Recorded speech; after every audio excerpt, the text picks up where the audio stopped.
দেবরাজ ইন্দ্রের বাহন যে ঐরাবত তা আমরা জানি, কিন্তু আজকের যে গল্পটা আপনাদের কাছে বলবো সেই গল্পের বাহন স্বয়ং দেবরাজ ইন্দ্র। তাহলে চলুন গল্প পাঠ শুরু করি।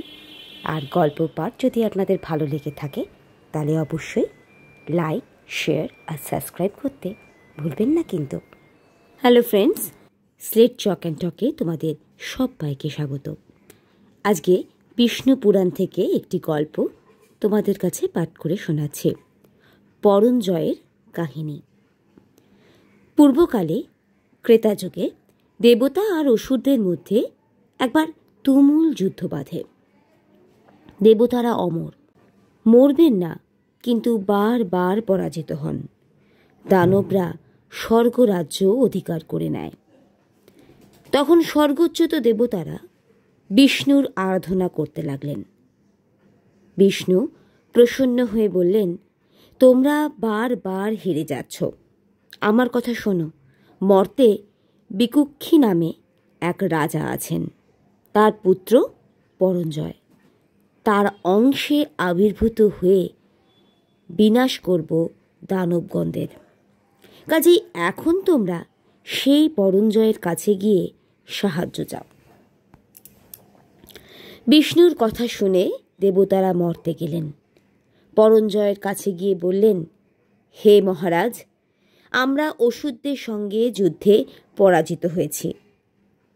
বিষ্ণুর পরামর্শে আমরা আপনার কাছে এসেছি, আমাদের সাহায্য করুন। দেবতাদের প্রার্থনা শুনেও পরঞ্জয় যুদ্ধে না যাওয়ার কথাই ভাবলেন, কিন্তু সরাসরি বলবেন কি করে? তখন তিনি বললেন, আমি একটা শর্তে যুদ্ধ করতে যেতে পারি, যদি ইন্দ্র আমার বাহন হন।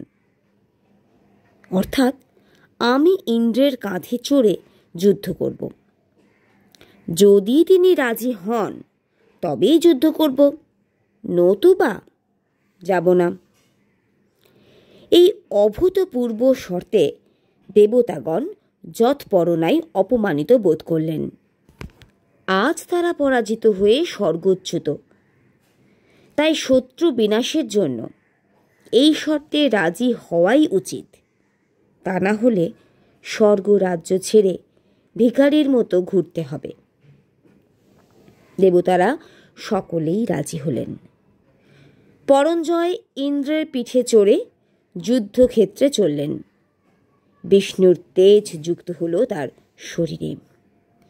মনের সুখে পরঞ্জয় যুদ্ধ করলেন। দৈত্যরা মারা গেল, দেবতারা জয়ী হলেন। ইন্দ্রের কাঁধে চড়ে যুদ্ধ করেছিলেন বলে পরঞ্জয়ের নাম কুৎস্থ হয়।